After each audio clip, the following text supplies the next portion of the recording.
Well, welcome back to the MAJO Podcast, Real, Raw, Unfiltered. I'm Derek. If you missed last week's episode, man, go check it out. It was titled, We Don't Talk About Sex, So We Argue About Dishes. This one is kind of a sequel. It's looking at it a little bit differently. Today's episode is called The Time I Almost Got Divorced Over the Dishwasher. And I know that sounds ridiculous, but if you've been married for more than 5 minutes, you already know. So it's never really about the dishes. It's about the expectations, the resentment, the feeling that you're doing more than your partner sees. We got our guy, Chef Ked, the chef to the stars in the building today. Husband, father. What else you got going on with you? Tell the people about you. Yeah, man. Husband and father, of course, been married 24 years, three sons, 3 grown sons. They're adults. So, oh, nice. Yeah, you can't say kids anymore. They grown. Big ass sons too. Well, you got 6, 7, 6. Yeah, you got some big. Yeah. Oh, okay. 6, okay. 4, all that good stuff. The oldest is the shortest. Okay, that's how it goes, He's right? pissed. He's pissed about that. He's probably like 6'1". Something like that. He pissed about that too. Then you got the middle one, is big baby. That's the 6'7". And baby boy is 6'4". So yeah. Okay. Got some giants, man. Yeah. Good kids though too. The kids are solid. Yeah. I don't have to worry about you gonna be bigger than a big brother. Right. Yeah. I don't have to worry about too much when I'm with them. I let them walk in front. You get past them. Yeah. You get past them, then I might have something else for you. Yeah. Right. Well, before we jump in, make sure you're following us at the MAJO Podcast, the MAJO Podcast on Instagram, TikTok, YouTube, and all your podcast platforms, Spotify, Apple, wherever you choose to listen. Hit the follow so you never miss an episode. Help us grow this platform and get the MAJO Podcast out there. More men need to have conversations like we have. So, well, all right, fellas, let's jump right into it. So, let's talk about how a sink full of dishes can almost end a marriage. What's y'all's dishwasher moment? The dumbest fight that somehow it was the dumbest fight, but it ended up being about maybe something deeper. Okay, you go. I'm gonna let you go. Deep. Man, 24 years. That's what I was saying. Like 24 years, 25 years, 26. That's a long time, man. There's a lot of stupid fights in that amount of time. It is, man. Yeah, it can be a bunch of dumb stuff in there, I mean, that's like you said. I'm trying to figure out one that was just really crazy, but I mean, after a while, I would say that if you be together long enough, you know each other, and you be like, cut the bullshit. We already know what's really going on. My wife would call my ass out in a minute. She'd be like, nah, that ain't what this is all about. This is something else. You're lashing out for whatever. But I think communication plays a big role in all of that. Yeah, I mean, we've had some dumb, silly arguments that was very trivial that, over nothing. I mean, I've been super guilty of that. I might lash out about something else and it's really, I'm trying to kick some shit off. Yeah, for real. I mean, that's what it ends up being. Is it stupid and trivial? Yeah, absolutely. But when you grow together and when you kind of realize that, some of the stuff is so trivial and dumb, and you get to a point to where you can discuss stuff, that's when you turn a corner. I mean, yeah, you definitely turn a corner. I mean, you don't be with nobody that long and can't figure shit out. Otherwise, you've been gone. Right. It was hard, like early on. I think is more when that dumb shit happened. Like as you get older, like Ed said, you learn. But early on, yeah, when you don't know really how to fight fair, you don't really know what it is. Like you're trying to be holding on to something, and you don't really want to get into it early because you're like, well, I don't really want. Is this really worth it? You kind of go through those, the checklist. Like, do I really want to fight about this right now? If I do, if we get into this fight right now, am I going to mess up some love and time tonight? Like, how's this going to work out? Like, what's going to like you may have planned right? It all goes back to the golden right to the road to the golden goose, right? But you get to the point where putting your foot in your mouth and doing that. Right, blowing the whole shit up. You're like, oh man, about to have sexy time. You just flushed it all down the drain because you shot your mouth off. Cut it. And that's the thing. Like, honestly, like you get back to that stuff, you're like, really, do I really want to bring this up right now? Like, am I going to do? And so you do hang on to that stuff. And then when something little, something, it'll be something small or something stupid. Then all of a sudden you get an attitude and she's like, what the hell's your problem? And it's just like, wow, you just snap out. But it really could have been handled so much better and easier if you just would have said something about it the first time when something was bothering you, because then you're teaching each other. It's not only about you getting what you're upset about off your chest, you're teaching your partner how to express themselves in a way that you're going to accept, and that, it's kind of a give and take at that point. They get to learn you, you get to learn them, and then from that point you can build upon that communication style, start making it, healthy, mold it to how it needs to be, so that in the future you don't have to do that. If I could tell people, the quicker you learn that, the easier off life will be. Like, man. Hell yeah. Yeah, I mean, I'm glad you said that, because as I was trying to think about it when I came up with this question, I was like, man, we just don't argue over stupid stuff like that much anymore, man. Like it just it ends Anymore. really quickly. It's Anymore. anymore, right? And like you said, like early on, it's that way. Yeah. Early on, it's that way, especially I think, being young, not really knowing how to have conflict. Well, yeah, y'all Like were you're saying, kids. Y'all didn't know any better when y'all 17 years old. You didn't know nothing. You barely knew how to change your shoes. right. Yeah.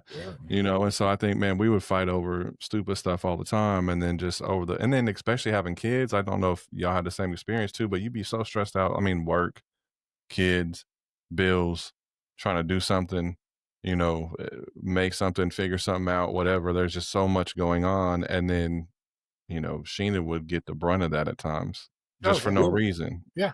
No, just she'd like, oh, what's the basketball score? So I'm like, why, just, I don't know. I'm doing something, like Yeah. just out of nowhere, And so I think that's, man, that early on, that had definitely affected us and caused a lot of drama, a lot of rifts, a lot of hurt and pain and stuff like that. And it is just over the course of time, man, you learn, hopefully you learn how to manage yourself, manage your own emotions, stuff like that. And then also, I think the thought that just came to me too was like projection. Yeah. Like, I think that a lot of times with these smaller fights, if it's not about, like last we were talking about with sex, right? If it's not about sex, sometimes it was, looking back and doing the work I've done, like sometimes the stuff I was mad at Sheena about was really stuff I was upset with me about. Yeah. You just don't have anywhere to put it. So you find, Mm-hmm. like you said, you use them as your kind of your sounding board, but instead of asking them for positive feedback, you just shit on them and like throw it at them. And you're just like, well, and they're just like, what the fuck? Like, what is happening right now? And you're like, Mm-hmm. well, I'm pissed off and I don't have anywhere to put it. So guess what? Here's a bag of shit for you. Have a good time. And that's like the best thing Sarah could do was to call my ass out on it. Because she'd be like, what is your like, what is your deal? Like, why are you acting this way right now? Because I didn't do shit to you. And I'm like, oh.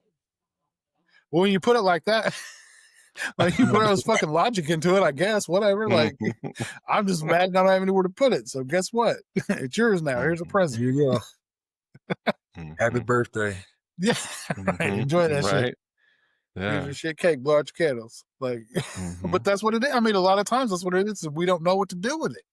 We don't know how to process that shit. Like a lot of us weren't weren't raised to learn how to process that kind of stuff without just being mad or throwing something or breaking something or yelling about something or whatever.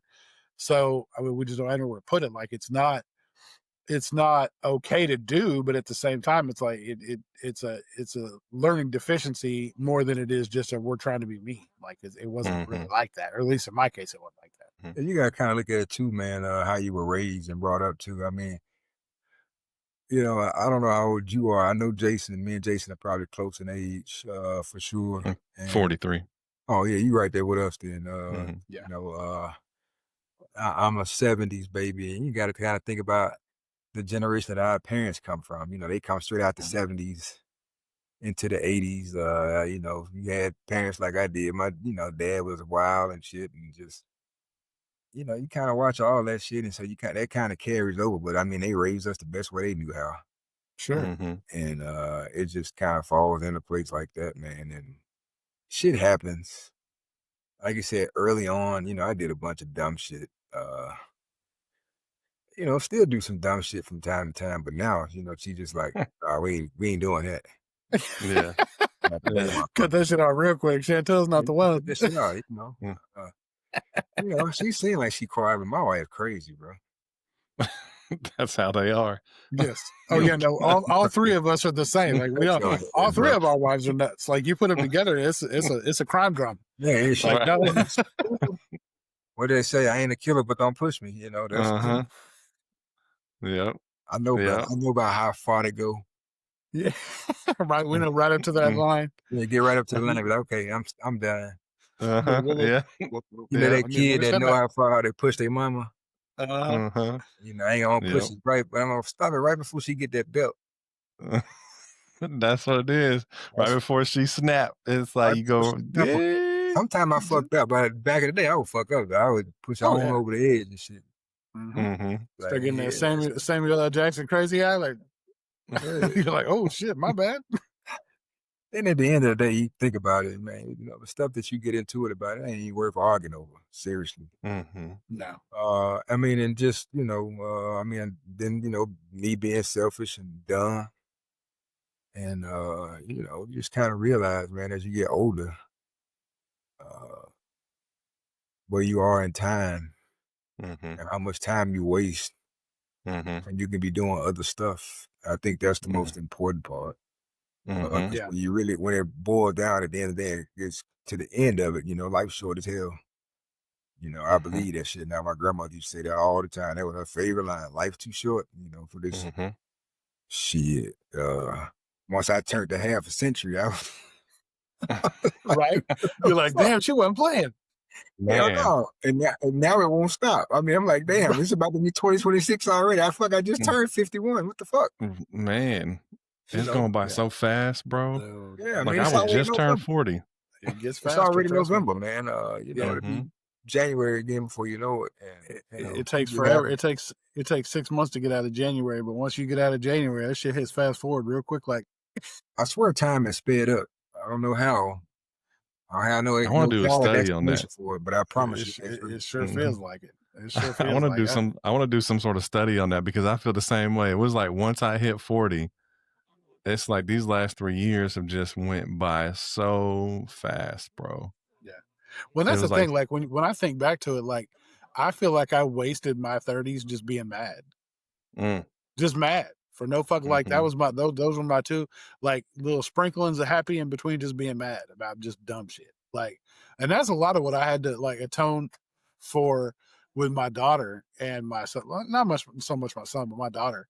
Because like her attitude when she turned a teenager and then my attitude, like just with her, I preemptively was mad at her for shit she didn't even do yet. So she would automatically, like she would eventually get an attitude because I was being an asshole anyway. So if I'm going to be an asshole for no reason, she might as well just, you know, she might as well act accordingly and give me a reason to be an asshole, you know. And so like we just kind of went back and forth on that for a while, man. And I think back to it now, you know, and I've apologized to her a few times, and she's, you know, she's accepted that for what it was, like, because now, especially now that she's old enough to have kids, she understands like the fact that it wasn't her, like it was everything else that it just came out as, you know, her attitude on top of that was just a reason for me to just be mad forever. And I can't, you know, I had to stop using her as a scapegoat because it wasn't her. Because she really, honestly, the shit that she was doing, like, was not anything for me to be upset about, or to be, especially for me to be that upset about.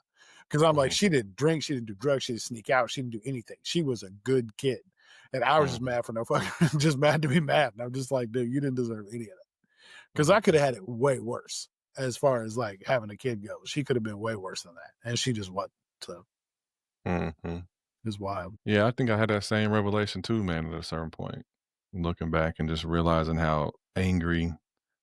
And I think that goes back to what was mentioned before of like, it's just the weight of the, like, I don't know, as men, maybe you guys can chime into this, but for me, I would think I was thinking about it today, like as a man, like it's a lot of pressure, it feels like, because you're not just like thinking about, and I think this ties into this conversation too, when you think about like, you know, responsibility duties around the house being divvied up and stuff like that. But as men, man, we're thinking about protection. We're thinking about providing. Not that women aren't thinking about stuff. Let me just say that, you know, I got to clarify that before that gets put out there. But like, man, I was thinking like I'm thinking about finances, I'm thinking about protection, I'm thinking about providing, I'm thinking about like what moves, like what can I do in order to help, my kids have a better life. I'm like, there's so much stuff that's on our mind and we don't talk about it. Right. And then you got your kid that comes up and, you know, just doing kid stuff. And it's like they just hit on that thing and you just unload on 'em. You're angry about it and you unload on them and they didn't deserve it. And I wonder like how have you all ever felt like that is this like maybe your wives didn't understand how much was actually going on in your mind, inside, internally, like the things that you as the man of your home had on your mind at all times. Because my brain don't ever stop thinking about the family.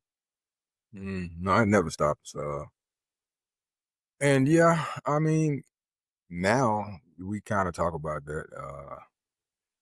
She'll ask me what I'm thinking about. Mm-hmm. Because you never turn it off, especially when you're trying to figure stuff out. And Mm-hmm. then if you're having issues, if you go through anything where shit happens, pandemic for one, it flipped everything on its head. Mm-hmm. And then you got to figure out this and figure out that. Then you keeping it bothered up. And then, at the time, my boys were still in high school.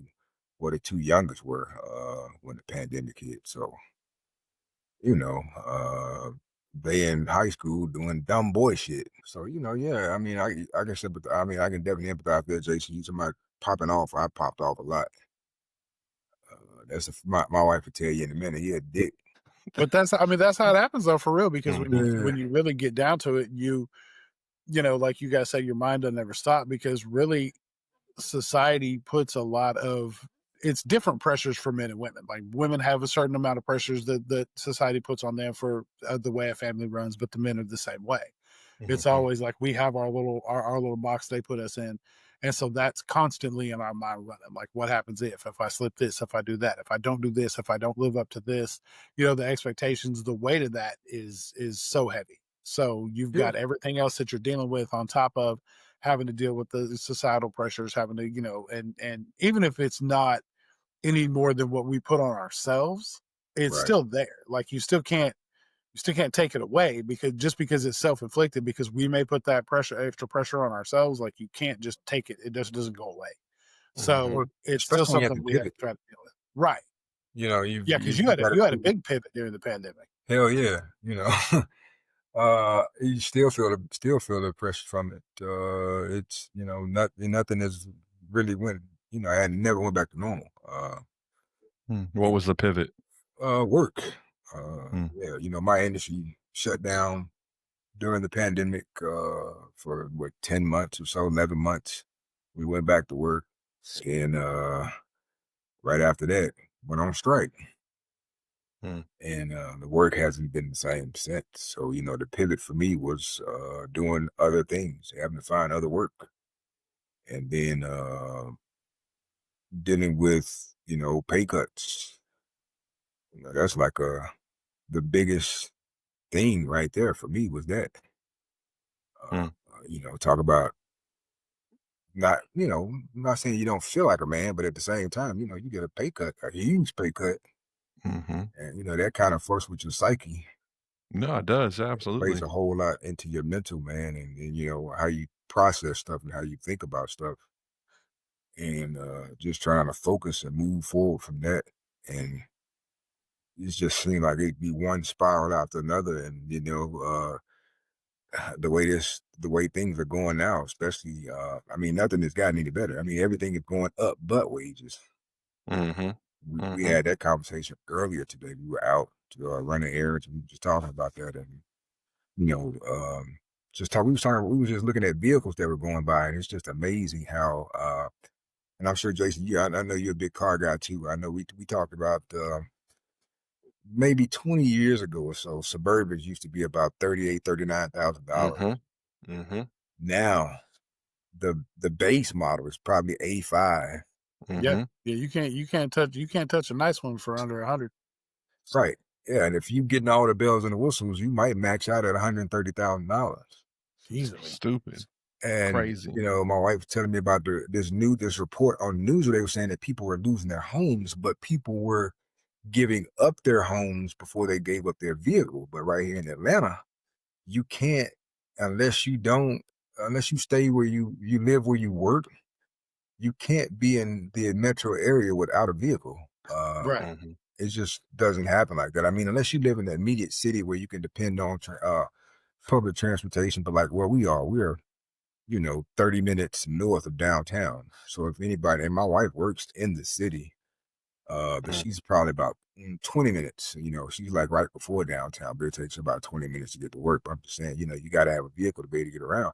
But I mean, it makes sense. They were just saying people were losing their homes, but they were not willing, they would lose their home before they would lose their vehicle.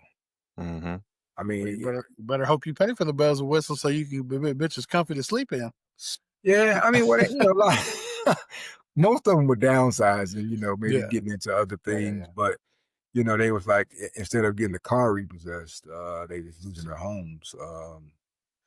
I mean, but you got to think mortgages now, Oh, it's astronomical, dude. It's $2,500, $2,600 a month, different prices, which is obscene. Yeah, it's crazy, man. And and we thought that the market would have turned by now, but it hasn't. I heard somebody say it's never going to go down. It's only going to go up. It'll never go really. back. It'll never go back to normal. I was like, I mean, I'm not surprised. No, I'm not either. Because it's a running joke online. I see it all the time where somebody's saying, "Hey, I'm going back to the '80s. You want me to bring you something back? No, take me with you, and I'm going to stay there." Right? Yeah, I don't want. Yeah, I don't want you to bring me nothing back. I want you to bring me with you. Yeah, I'm shit, man. If I could go back to the '80s, knowing what I know now, boy, listen.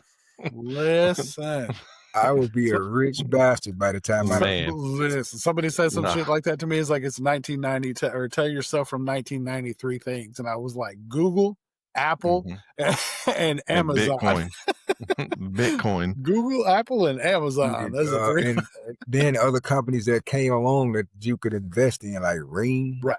I heard of a few people that invested in Ring like 10 years ago when it first hit the scene, and now look at it. Bill work with Amazon. Hell yeah, give me. I'm investing. Right. Matter of fact, I'm like, I'm gonna tell myself, hey, Steve Jobs, find him. Right. Whatever he's talking about, it might sound stupid at the time. Might sound crazy, but it's not. Stick with him. All your money with him. All in. Everything. No, man, Bitcoin. Like when my worst investment moment was, I think it was 2009. And I was on a Best Buy delivery truck, and the dude that was the driver at the time, he would listen to talk radio, and it was right-leaning talk radio, right? And so they were talking about Bitcoin though, and they were like, they were downplaying it, dogging it, talking about, that's never going to do anything. It's never going to do anything. And so I had like $2,500, and and I was like, man, I should do this, but then they were like, no. So I was like, okay, no. So I took $2,500 and I bought Iraqi dinar. Because Iraqi dinar was supposed to revalue, because that's what happened when Saddam first invaded Kuwait. The Kuwaiti dinar went down to like 10 cents to the dollar. Well, a bunch of people bought in once they got Saddam out and stabilized. It went to $3 or something to one Kuwaiti dinar. And so the thought was when they invaded Iraq and how Iraq was, that you invest in Iraqi dinar and it's going to go up to $3, $4, $5 per dinar. Needless to say, if I would have bought Bitcoin, it was like 0.008 cents at the time. I would have been a billionaire, and I'm still sitting with 2,500 in Iraqi dinar in my closet because that stuff still ain't went up 20 years later. But yeah, well, I mean, but at least you had the guts to invest in something, because I didn't. Right. When Bitcoin and all that, I didn't believe in it. I just didn't, man. I just, I like, man, get the fuck out of here. I don't believe in that shit. I wish I had put some, at least give me $100 or put $100 on it or something. But I mean, people that jumped on it, man, and made money, or people that do day trading, stuff like that is always. I mean, and it's just a fear of the unknown. If you really got to, and I'm not, up on the stock market like that to understand what it means to day trade. You know, some of these young kids, my kids know they do that shit, man. And I got a friend of mine that's real. I got a friend of mine that's real good at it, and he retired. He's a little bit younger than me, but he retired a couple months ago from doing it. And I messaged him not too long ago, and I was like, "Hey man," I was like, "I got a little bit of money to play with. Like, what can you like? Can we get together and you show me where to put it?" And he's like, "Yeah, man, how much you working with?" I was like, "I don't know, like $34,000." He goes, "Oh," I was like, "What?" He goes, "Hit me back when you got 10, and we'll talk." And I was like, "God damn!" I was like, 10? Like, who the fuck? I was like, "You better show me some shit for 10. Like, I better get a guaranteed return on this shit if I hand you 10 grand." Yeah, 10 grand and drop is and with no guarantee, man. I mean, and that's the thing, you know. People, they say no guts, no glory, but shit, I ain't got guts like that. I never. I got guts, but I got guts like that, man. I should have, but I never have. You know, stuff like that. Not something that I don't have really control in either, though. You know what I'm saying? That's the thing. And then, you know, we come from the era. I know y'all remember them. You remember them damn pyramid schemes when they be like, "Hey, you come to this and you come to this restaurant, we're gonna buy you a free dinner, and Amway. You come in under me, and then you gonna bring in 10 people." I'm like, why is it always? How the fuck did you already start with 100 people up under you? You know, me and my wife went to a couple of them things for the free meals. Yeah. Yep. Yeah, my dad was a big Amway guy. He did the Amway stuff back in the day. My dad was chasing it, boy. He didn't never fight it, but he was chasing it. Yeah, man. You know, or now they got these things now, man. Where they do this some travel shit that they do or something. I can't remember the name of it, but I know somebody inboxed me not too long ago about that I knew, and she was like, "Yeah, let me talk." When they hit you with that inbox and be like, "Let me talk to you about this opportunity." Nope. Like, nope. I ain't got time. No. I ain't got no time. Fuck out of here.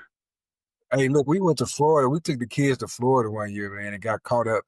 We went to the mall or some shit. We was down there for a week, and I can't remember how we ended up getting caught up in this shit, but we they wanted us to come to this timeshare shit. Timeshare, baby. It was that they was going to give us this free jungle cruise thing to do the jungle cruise and shit. And we was like, hell yeah, let's do it. Man, they were so mad at me because I was being cheap. I didn't want to pay for the shit, so I was going to get this free jungle cruise. They took up our whole fucking day, damn. Yep, that's what they did. All we kept saying was nope. And every time they would bring somebody different. And I'm like, how many motherfuckers in the back that's higher than him?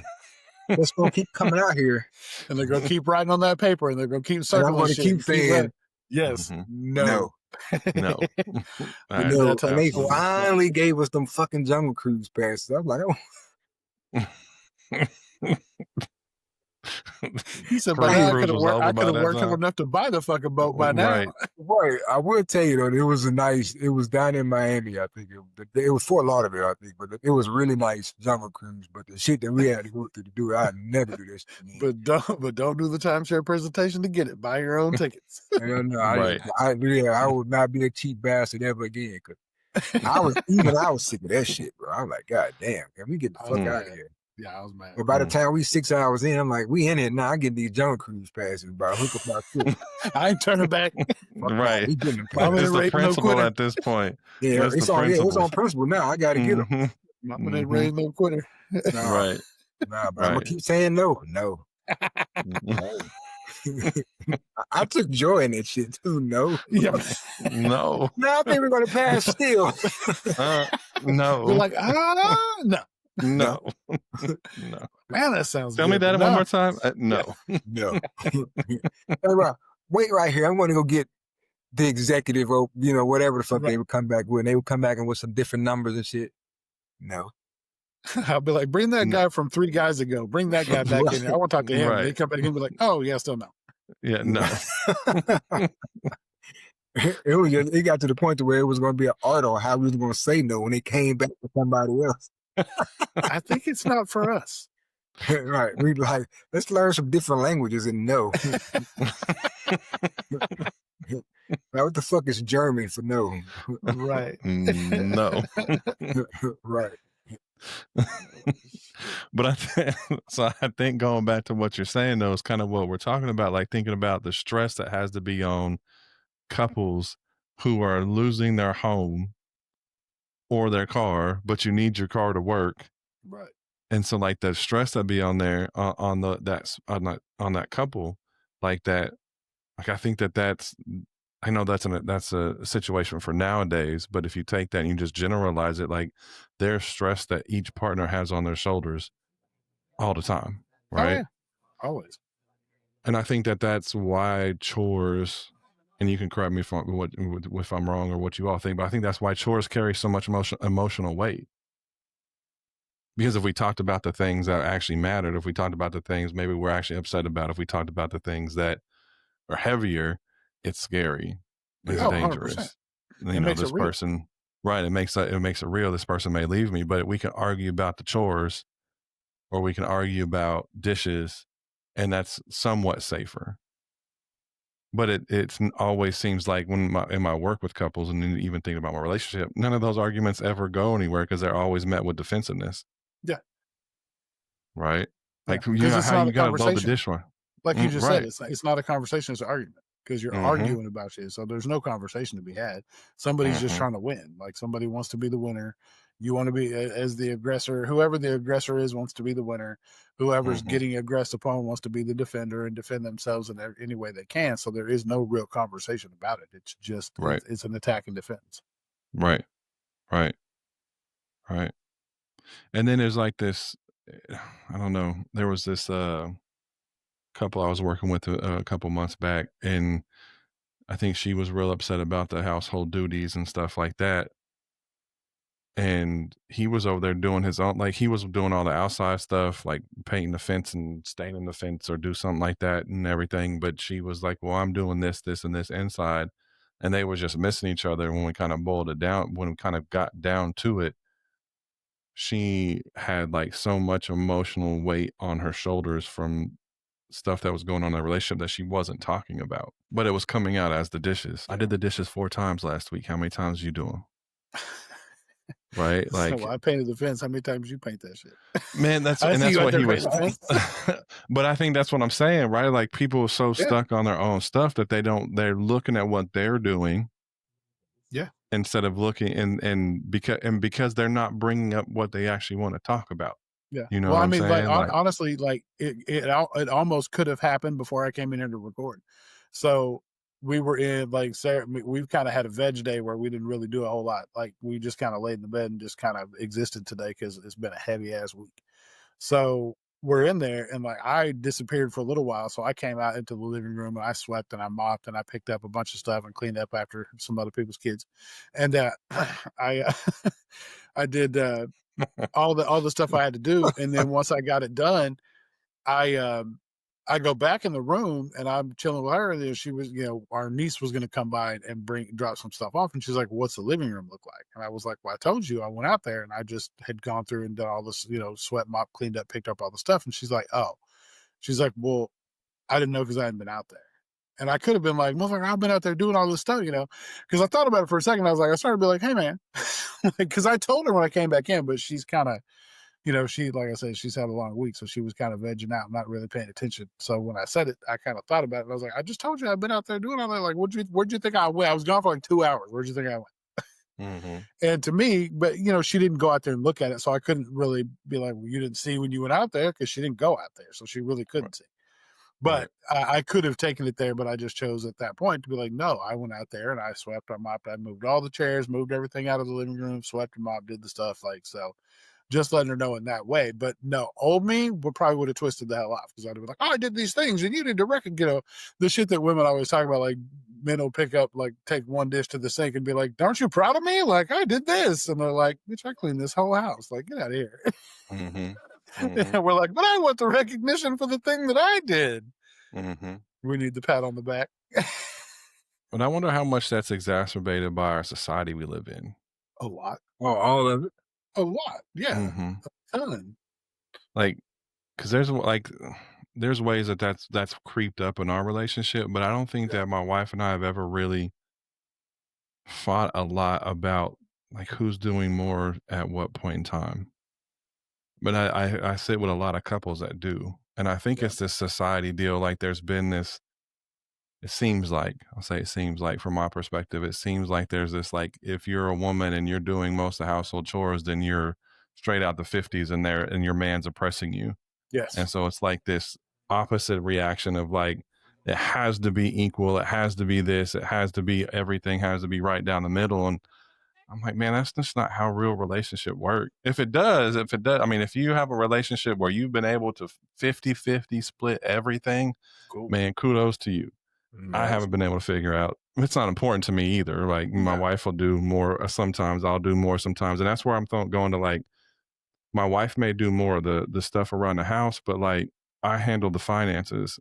And it's not like, well, you need to do more finance stuff and I'll do more of this. Like we just like, that's where we fell into. Yeah. Like I handle paying the bills and she handles doing stuff with the kids. I handle protection and doing that kind of stuff, making sure that all my kids are good. And she handles doing the dishes, right? I cook at night most of the time. We're cooking together more now, but I handle a lot of the cooking now, but she does the cleanup, you know, and it's never been like, oh, well, I took an hour to cook, so you need to take an hour to clean the whole kitchen. You know what I mean? Like, but I think there's a society influence. Like, hold on, I'm going to time it. Like, right. Yeah. I think there is a society influence. There's like an influence in society that you have to be 50-50 or you're being oppressed or you're being in an unequal relationship. And it affects a lot of couples. Ked, you were going to say something. I cut you off. My bad. Oh, no. I mean, society definitely influences everything. I mean, it influences dumb shit like where to go out to eat. Mm-hmm. I heard some chick on saying something about, you should leave a guy if he take you to Cheesecake Factory. What the fuck is wrong with Cheesecake Factory? Right. Like, God, that's the most vast menu that there is. You can get something for everybody at Cheesecake Factory. My wife get mad at me because I'm indecisive. Hell, they give you a whole fucking catalog to order from, and I'm looking at that bitch like, what the fuck do I want tonight? I can't never figure it out. So, I mean, I don't see it, When it comes down to stuff like that, I think we got into a society, or like one girl was saying that the guy, she stopped dating the guy because he paid with cash and not his card. That was the dumbest shit I'd ever heard. Who cares? Yeah, so the standards, even with guys, guys have dumb standards now too. So it's not just all on women. I mean, I think everything's dumb.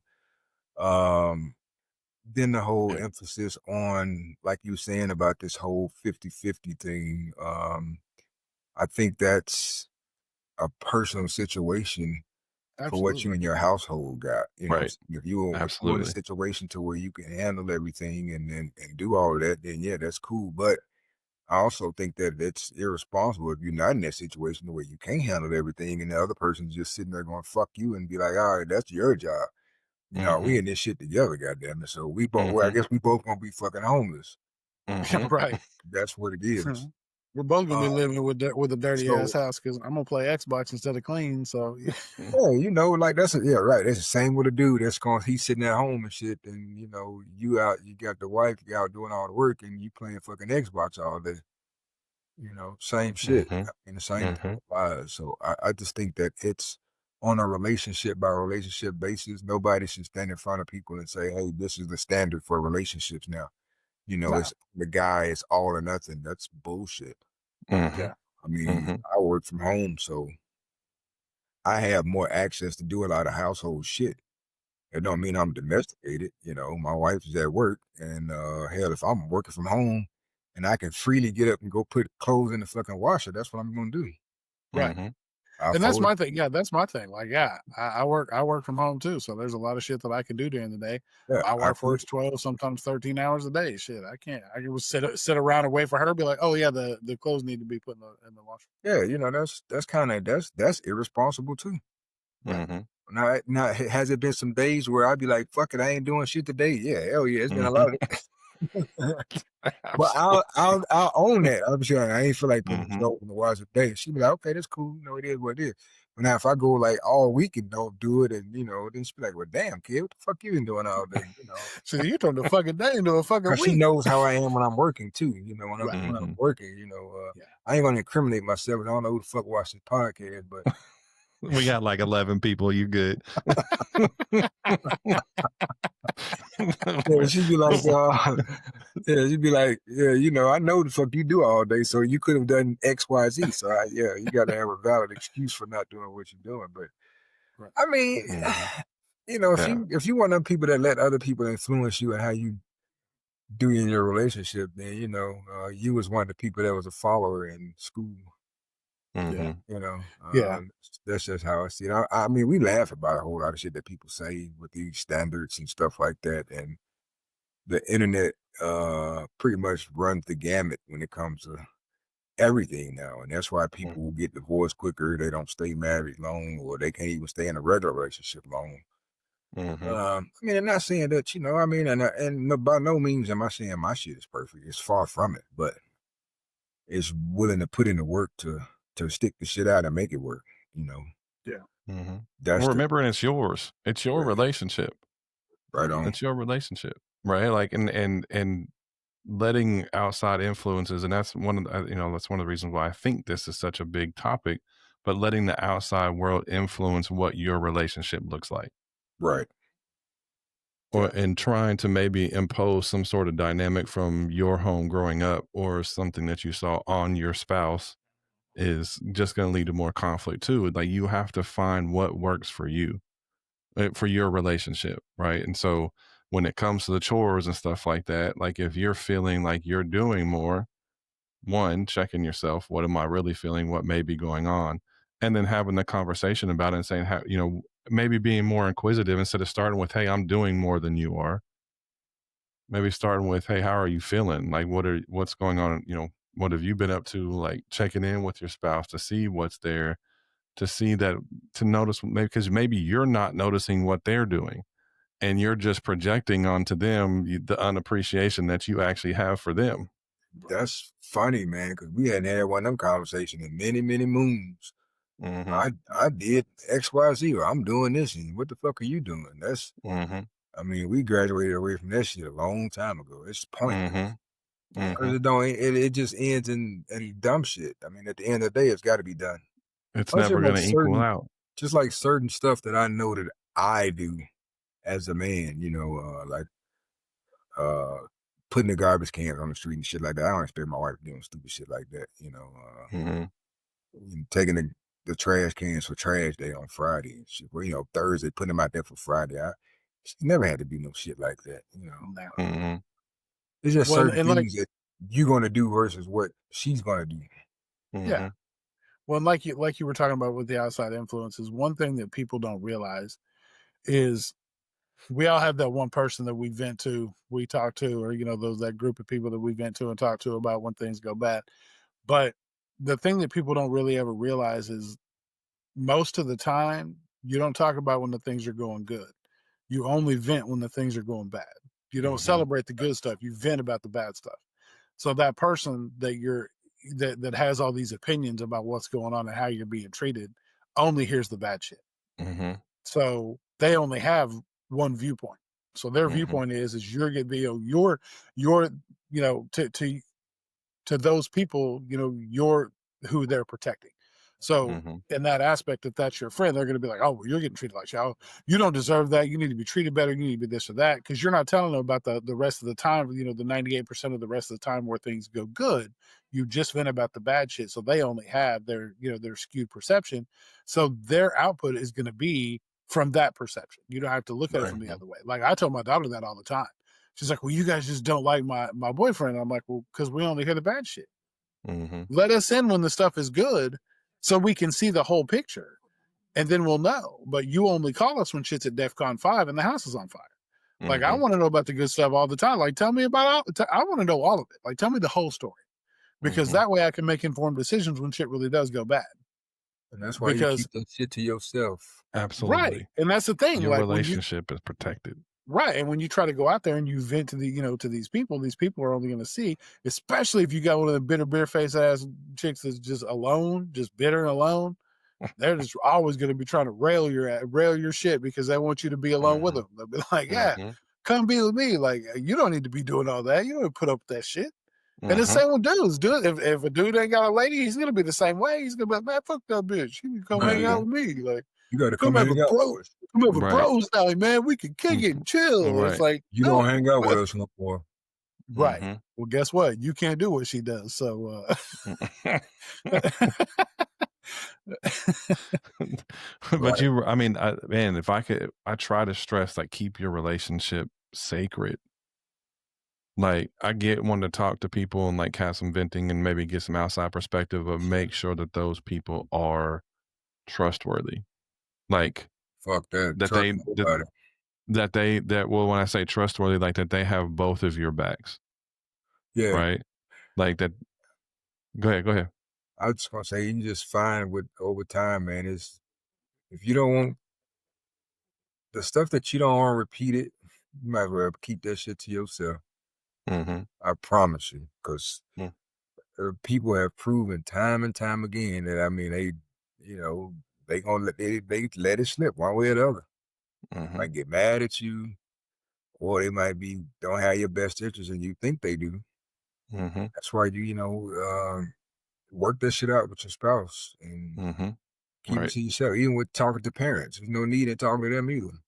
Man, they're the worst. They're the worst, yeah, because they gonna have they got a one-sided viewpoint anyway. Mhm. Yeah, you're Mhm. their So baby. yeah, That's so it. that Like they that don't give a advice is shit. never gonna be good.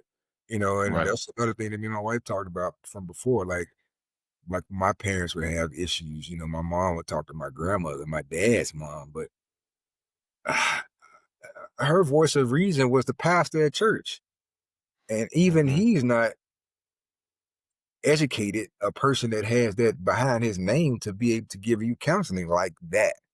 No, And they Mhm. can not like give that. you they'll give you scriptural viewpoint, but still at the same Sure. time, it's not like going to an actual licensed therapist who is licensed and been to school and knows how to do conflict resolution and talk couples off the ledge. So yeah, Yeah, that's Mhm. spiritual kind of guidance. Spiritual guidance is not the same as counseling. and even that coming from somebody from that stature is going to be one sided because Sure. they're not perfect either. No. Mhm. No. Yeah, and that's what I think I mean by making sure they're trustworthy, right? Of like one, not everybody can go to therapy or they don't want to go to therapy. Would they, if your relationship needs help though, go get therapy if you can. Because a therapist is trained to remember that the relationship is the client and or should be. If you're in with let me say this, if you're in with a therapist that feels like they're siding with your partner all the time, say something about it. Like, let them know how you're feeling, say something about it, and if they reject that, if they're not open to that conversation, then you probably need a different therapist. And They're Um, that's gonna the they're one gonna hit you person, with they're gonna be like, she's right, you are angry. right? well, that's different. That's different. Well, that's the one person who doesn't have a vested interest in either one of them. Right. Yeah. Right. So they're gonna Right. be But they I've heard some should horror be stories. neutral. They should Yeah, be neutral. they should be, right. I've heard some horror stories though. I'm not naive that there are bad therapists out there Oh, that do pick absolutely. sides and they have their own subjectivity come up, you know what I mean? And they do it maybe because they're not working on their own self. They attach to one partner or the other, and then there's this lean towards that partner within the work. And so that does happen, but it needs to be talked about. And then if they're still resistant to it, now if they are telling you like, hey, yeah, you do seem angry, and she does or he does kind of from his, he has a point. That's different than what I'm talking about. You'll know if you're in therapy of what I'm Yeah. talking about, right? But that's when I say trustworthy. Like if it's not a therapist, then it is like I know that I could go to Jason right now, and Jason is gonna take Sheena and my back at the same time, right? Right. Now I'm not gonna, tell. I don't talk to Jason much about our relationship because we talk about it on here. So, but like I could. That's what I mean by trustworthy. Like I know that Jason's not just gonna side with me because we boys. Like he gonna ask questions about Sheena's perspective. He gonna remember this from Sheena. Like he's gonna take both of our backs in that conversation. He's not just gonna let me sit there and dog on my wife without speaking up and saying something. But if there's people that are like that, I had a couple I was working with that they end up stopped coming to therapy because one of them talked to their friend, and they've been in couples therapy for close to 2 years, which isn't that long when it comes to couples therapy because you have everyday life, you have individual things that are playing a part in it on top of the relationship. So it takes a while to really get some good work done with marriage therapy if you're really digging in. And their friend was like, if I had been in therapy for almost 2 years, I'd just leave the person I was with. 6 weeks, they were done with therapy. Wow. Yes, bro. Yes. Yes. And that's how people let people affect their relationship. Like they were starting to do some really deep work. And this one comment let them derail them off of the work they were doing. And that's where I'm like, man, protect your relationship, bro. Do not go talk to everybody about your relationship. Keep it protected. Well, and that's the Keep it wild protected. thing. Like, why people think therapy is just supposed to be an overnight thing. Like, oh, I went to a few sessions and we're good. Like, we're all straight now. Like, fuck out of here. Like, no. But like, Ken and I see the same thing. Like with our bariatric stuff. Like, you can't talk to everybody about that because everybody's got a fucking opinion. It's like, it's Right. not for you. Like, if you're not cheering me on and you're not happy with the fact that I made a decision to save my life, like, we got deeper conversations to have. Like, why would you be upset at me? Like, why are you trying to hate on some shit that I did Right. that kept me here? Like, Ked wasn't supposed to see 50. I wasn't supposed to see 50. And now, Ked made that milestone. I'm about to hit that milestone. So, like, if you got a problem with me doing that, like, then, yeah, we got to have a deeper conversation. Right. But that's the thing. Like, if people can't cheer for you, then if people in your circle aren't, clapping for you on all your wins, then you need to find a different circle. What's your thought, kid? Right on. Mm-mm. You know, we got this running thing. Me and my wife we say, and it's been my motto for years. If it's fuck me, it's definitely fuck you.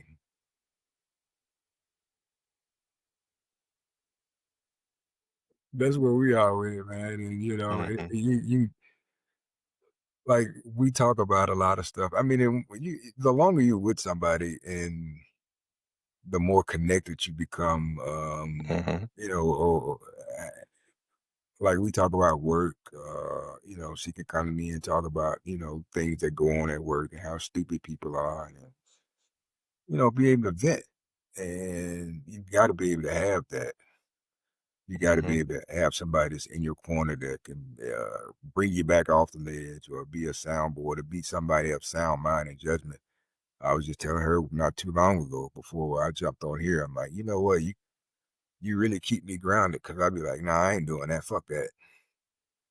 She's like, nah, kid, that ain't right. She'll tell me in a minute, that's not right. But I mean, I feel like you gotta, if you in a relationship and you don't have that, I mean, it's never going to be, nothing's going to ever be 100%. That's going to ever be perfect. But if you're not working towards that and trying to work towards that together, then, it's going to be a whole lot of trouble. And yeah, everybody go through their ups and downs, man. It's just how you overcome that and, come out on the other side doing different shit. Yeah. Well, that's one the thing. thing. Like, I realized that a long time ago, the old saying used to be, behind every great man is a great woman, but behind every great person is a great partner that pushes them to be that. And if you don't have that, like, it's legit, like I said, it keeps you grounded, it keeps you pushing, it keeps you moving. I know Derek's got that as well as I do. And it's just one of those things. Like, if you don't have that person that you can build that foundation with that pushes you to be better, every single time it pushes you and realizes and can call you out when you're being, when you're slacking on your own shit, when they know you're capable of doing something that you don't want to do, and they can dig down and be like, well, why, give me one good reason why you're not going to do what do this, and you can't give them that, and they're like, oh, well, then what the fuck, what are we talking about? What are we talking about? Like, get moving, get doing this, get going. And even though you may be reluctant in doing whatever it is you want to, what you're supposed to be doing, you needed that little push, and you have that. And if you have that, where you have that synergy with your partner and you can do that for each other, then, that's kind of where the match made in heaven comes from. Yeah, man. Sheena's definitely that. Sheena's definitely that for me too. What's wrong with you, bro? She don't say bro like that, but yes, she she'd does. be like, yes, she does. Like, she'd be like, you're what's wrong, tripping, George? Get over here, George. Get your shit Call me together. George. That's what it is. Get your Yeah. shit together, George. That's George, how you know. come on now, George. Yeah. And I think that's one sad thing, man. A lot of people don't give it time to get there. No. Like, They this think isn't. it just happens. Like, when you get together, you just got to have that set. But no, it's built. Like, It's that built. shit is that takes time to build, and it takes time and trust. And a lot of people don't want to give the trust. A lot of people don't want to be vulnerable enough to trust in somebody to give them the amount of themselves it takes to build that kind of relationship. All the time. Yeah. All the time. Especially today, again, another society deal. Like, society. Like, if it's not good, you've been unhappy for 6 months, a year, 2 years, you need to leave. And it's like, no, you don't need to. You need to figure out what's going on and talk about it and figure it out and work through it.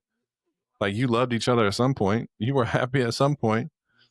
Like, you just need to take time and work through it. Like, where my wife and I are at today wasn't where we were at 20 years ago. Oh, absolutely not. People come go into a relationship not looking for an exit strategy. Mm-hmm. Right. When you talking about that shit already, I'm like, damn, you ain't even got married yet, and y'all already, making plans. What if this don't work out? I'm gonna do X, Y, Z. Mm-hmm. Can't go into it like that. Your shit doomed from the start. Right. Yeah. Same thing as starting a business and being like, oh, well, when this fails, I'm just going to go do this over here. I'm going to go do something different. Like that wouldn't make no sense anywhere else. We'll put this application in before I start this business. So in case this goes to the shitter, I can have a job waiting for me. Right. Mm-hmm. No, I tell couples when they come in, man, like, you can't have 1 foot in and 1 foot out the ship. Like, the boat may be sinking, but you can't have 1 foot out of it willing to jump ship and think that you're going to fix the boat. Like, both have to be in the boat, willing to go down with the boat in order to get this thing repaired. And if you're not committed in that way, well, then we need to talk about what it looks like to jump ship. And if you not want to jump ship, then get your butt back in the boat and let's get the work done. Like, it's going to take your commitment like that. You have to be committed to it above all else. Like, I'm willing to go down with this so that we can fix it. And a lot of people have already made their exit strategy. They've already made that plan. They already have their eyes on what they're going to do. And it's understandable. There's a safety in that. Like, biologically, we're wired to keep ourselves safe. And so if this feels dangerous, our brain is going to work towards looking at how to keep ourselves safe. And that's okay. And in that moment, though, when you catch yourself doing that, bring yourself back to the relationship, right? Catch yourself doing that and being like, okay, I understand why I'm feeling or thinking this and why this is popping up. What am I actually feeling? What do I need to bring up and talk about? How do I bring myself back to my relationship? What am I doing that's causing the boat to go down? That's one that a lot of partners don't like to talk about. They're doing this, they're doing that. What are you doing? Well, it's not me. It's always there. It's not me. I don't do nothing. Yeah, it's not me. But you remember growing up, I used to read the comics on Sunday and shit. And the Family Circle was one of the comics that I used to read, and there was the Not Me person was on there, and the kids would be like, well, who left the refrigerator door open? They'd be like, not me. Not me. And they'd have like a silhouette of the little ghost kid that was not me. And they'd be like, this the motherfucker that's doing all this shit. But really, it was the kids that was doing it. Not me has lived in our goddamn house forever. Oh, yeah. No, those are my 2 favorite kids. Not me and I don't know. Right. We got 9 kids with those 2 in our house, boy. Exactly. I swear. Me living this motherfucker. Not me. The grown adults. Not me. Not me, and I don't know. Yeah, neither one of them pay no bills either. No. They sure tear up some shit, though. They will, won't they? Who broke that? Not me. I don't know. Yeah, okay. Like, all man, find not me and bring his ass to me, because not me is doing every damn thing right. Well, they don't have more than one kid, because they get the Civil War faces when you start asking them who did it. But they just sit there and just look at you. Not me. Nobody breaks. Wasn't me. I don't know. I'm glad to know you got grown kids and that still ain't stopped. that shit worse. Right now, it's just more expensive. Right now, they just bring shit that costs a lot.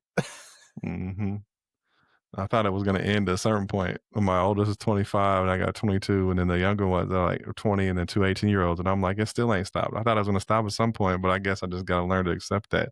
Not me, and I don't know is always going to be around. Amari ate some cheesecake last night, talking about it wasn't her who did that. We had to get on the camera and look, and it was her.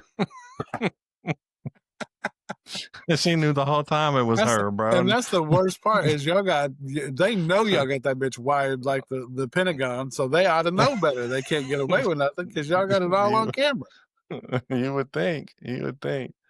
Austin too, man. He'd be like, I'd be through that bitch like Mission Impossible. I'd be stringing from the ceiling and shit. Like, Then when that dude got up at 1:30 in the morning the other night, and so we have a camera in our living room and a camera in our kitchen. One on the front door goes on, goes on the back door, right? But you can see the whole kitchen, you can see the whole living room. There's not a blind spot.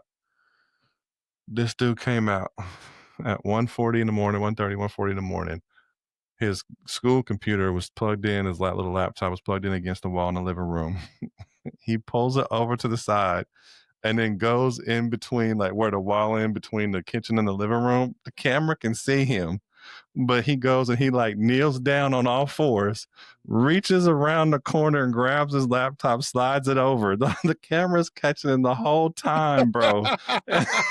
They're like, but he think that he Tom Cruise over here ducking the camera. He thought he was in the blind spot, but is not.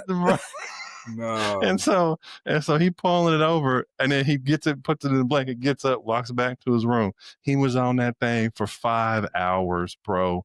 Or 4 hours, my bad. He put that thing back at 6:40 in the morning on a school night, and then didn't want to wake up at 8 o'clock talking about. Boy was exhausted. You ain't have no lotion left in the house.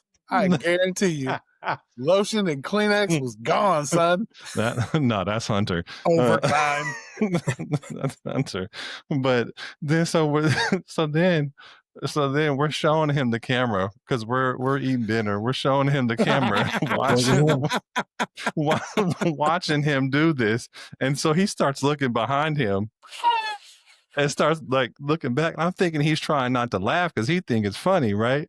And I'm looking, and Sheena's like, why you keep looking? She has like the volleyball snack area over there, all on camera, but he keep looking back. And she's like, you're looking at the snacks, are you? He's like, no. And she's like, oh, you don't think I know that you've been taking the snacks? And he's like, and he looked back one more time. And so she pulls the camera up and shows him, it shows all the snack area. And she's like, yes, I see every time you go and steal snacks and then shove your trash in that bag right there. And he looked at the bag and his eyes got big. But I'm like, man, why even lie about it? Like, just say it was like, just not me. What didn't do it that time? It was you. The worst thing they could have did was brought them cameras out. Man, listen. Well, I'm talking about his house is wired for sound. He's got cameras fucking everywhere.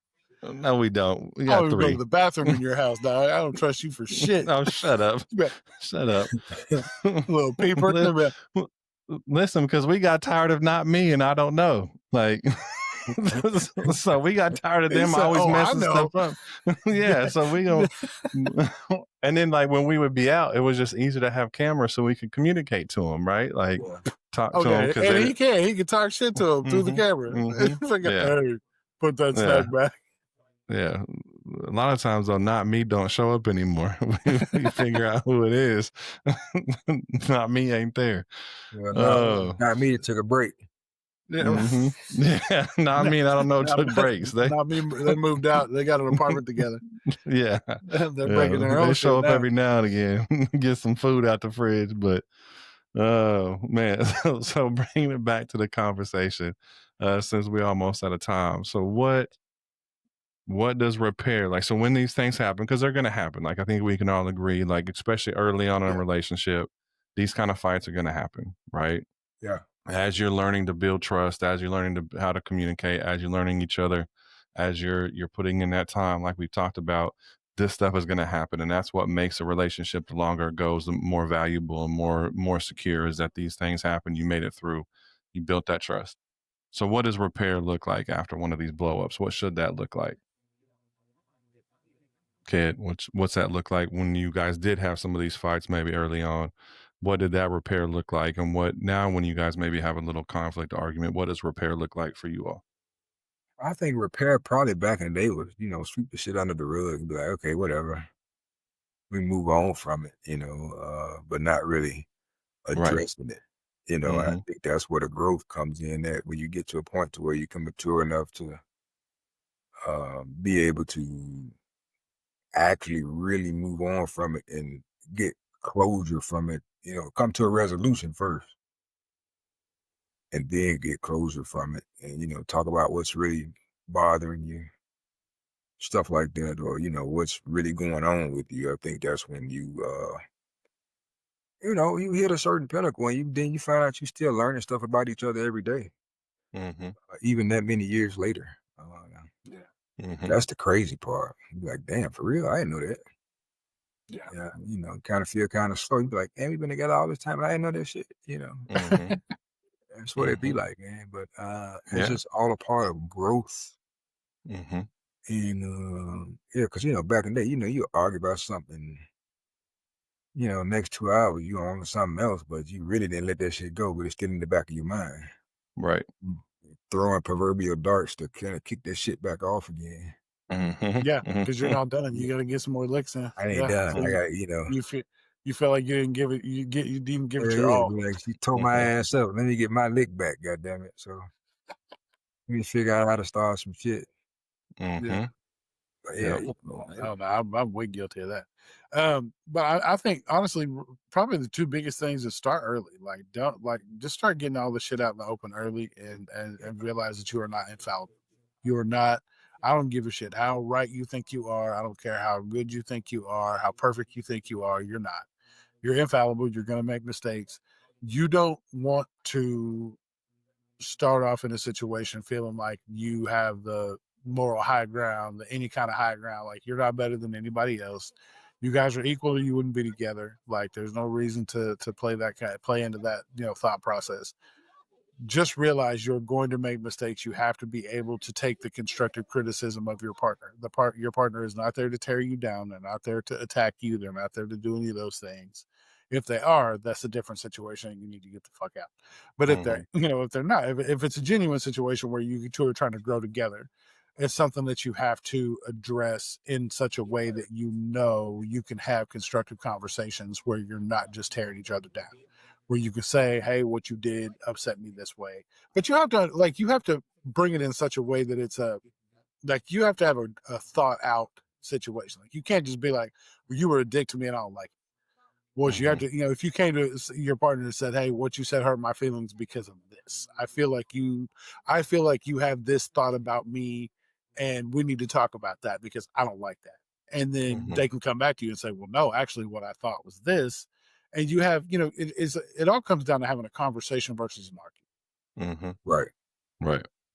I think it's one, looking at your responsibility. And again, I think that's the hardest thing that I deal with with a lot of couples is just getting them to look at their own individual responsibility.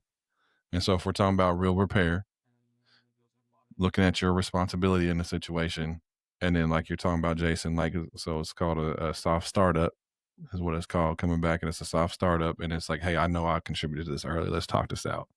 Like I heard you say something that hurt my feelings, and I also realized that when I responded, I was not in the right, and let's work that out, right? So real repair looks like that, taking a step back. What am I feeling? What's my responsibility? And then a soft startup to get that conversation going. And also realize you can say you hurt my feelings instead of saying you pissed me off when you said. It's okay to say you hurt my fucking feelings. Like it's not going to kill you. It doesn't make you a pansy. You're not like, oh, I felt like such a pussy because I said you hurt my feelings. Like, no, dude, you can say you hurt my fucking feelings. That's the thing, because you're going to get more out of a person who's more emotionally connected by saying you hurt my feelings and saying you pissed me off. Because like, well, figure out a way to get happy, motherfucker. Like, I don't know what to tell you. Like, you're mad, whack, too happy. Right. Well, that goes back to the soft startup, right? You pissed me off as in the soft startup. So you're an effing jerk as in the soft Viagra startup. It's a little hard, a little sharp edge to it. That's a Viagra startup. Listen there, bitch. So last question. What's your advice for anyone who's mid dishwasher fight right now? What's your advice for them? I say for somebody who's mid dishwasher fight, just stop, take a breath, figure out if it's really what it really is you're upset about, and take a fucking break. Like you don't have to get it all figured out right now. You need to take a break, step away from it, figure out what it is, come back together, set a time frame. I don't give a shit what it is. Give me 20 minutes. Let me sit with this and we'll come back and talk about it. Because that way you can break down exactly what it is you're upset about. Like there's no reason to sit there and try to rush something, because if you're really with somebody, you got time. You'll take the time, you'll make the time, you'll figure it out to get to the bottom of it, because it's going to be important to you. Yeah. Yeah. Absolutely. Yeah.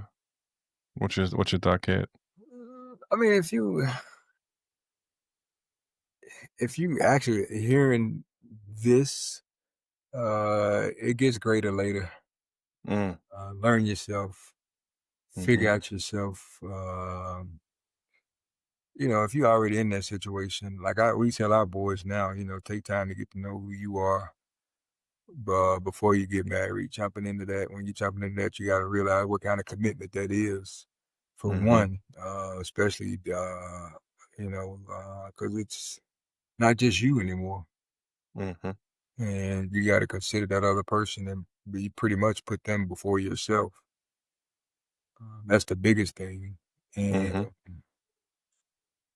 be more open and honest, and instead of lashing out. Yeah. I think that's probably that'll get you past. Because I mean, them dishwasher arguments, it just goes nowhere. It's a means to an end, pretty much. Mm-hmm. You're gonna still be Yep. pissed off. Yep. Because you didn't get to the root of the problem. I think getting to the root of the problem is what you should be striving for. And gotta have them hard conversations. Yeah. Yeah. I think it's my advice would be to remember that you love this person, or you say you do, right? So communicate like you love them. But And then if you need help, go get help, right? Like if this keeps coming up, I think what you said is perfect, Ked, of like working on yourself, whether it be your own individual therapy or whatever. And if you need couples therapy, get it. I don't care if you're just dating. Like, I don't care if you're just dating. Like, there's this bad stigma on couples therapy that if you're going to couples therapy when you're dating, that it's somehow your relationship is destined to fail. And it's like, no, like that shows care for your relationship. Like, this relationship means something to me, that we're going to go to this person, try to figure out what this is so that we can understand it, and then we can heal from it and or change it, and it'll be different moving forward. Like that's smart. Like, that's smart. If you're first time in real estate, or your first time investing, or your first time in anything, you're going to go to somebody that knows more and learn from them and talk to them and work through your thought process and try to understand and change up how you're educated. And you should do that. You can do the same thing with your relationship. There's no too early to get into therapy if you need it. So that would be my talk to this person like you love them, and get help if you need it. So, And that's the thing. Like people want to think that therapy is a strike against your relationship, but it's really not. mm-mm. It's not like, and I don't give a shit if you've only been together 6 months and you're like, oh, we have to be in therapy. Like, don't let people tell you, oh, well, it must be bad then if you're in therapy already.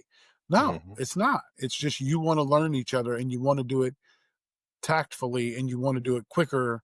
You to In a take a safe quicker space. route than in a Mm-hmm. safe space than having to wait and figure it out and maybe get to a point where it's irreparable.